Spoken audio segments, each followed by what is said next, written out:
understanding Akin elevate your English with this versatile word? Have you ever struggled to find the perfect word to describe something that's similar but not quite identical to something else? Today, we're exploring a versatile and sophisticated term that can elevate your English vocabulary to new heights. The word akin. Word type. Akin is primarily used as an adjective in English, meaning akin means similar to or resembling something else, often in character or quality. It implies a close relationship or connection between two things without them being exactly the same. This nuanced word is particularly useful when you want to draw comparisons or highlight similarities in a more refined manner. Word history. The word akin has an interesting etymology.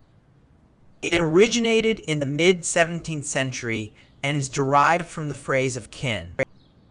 This connection to kinship underscores its core meaning of relatedness or similarity.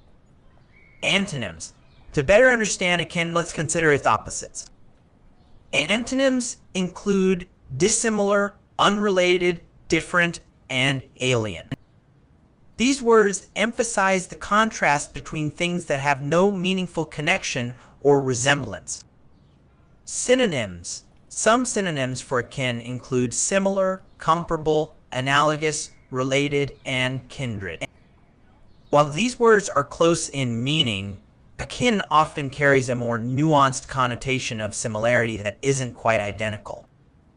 Examples used in sentences. Let's explore how to use akin in various contexts. The feeling of anticipation before a job interview is akin to the nervousness experienced before a first date. The politician's approach to economic reform was akin to putting a bandage on a broken leg, insufficient and misguided.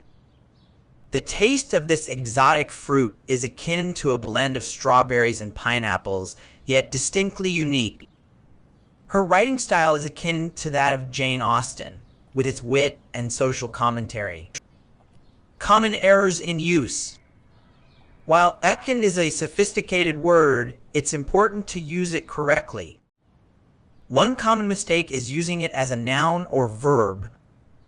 Remember, it's an adjective. Also, be cautious not to overuse it in your writing or speaking, as this can make your language sound repetitive. Another error is using akin when you mean exactly the same. Remember, it implies similarity, not identity. For instance, saying his behavior is akin to his father's suggests a strong resemblance, but not an exact match. Lastly, avoid the redundant phrase somewhat akin. Since akin already implies partial similarity, adding somewhat is unnecessary.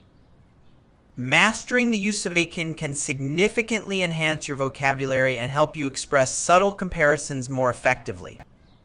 By incorporating this word into your English repertoire, you'll be better equipped to articulate nuanced similarities, a skill that can boost your performance in the IELTS exam and beyond.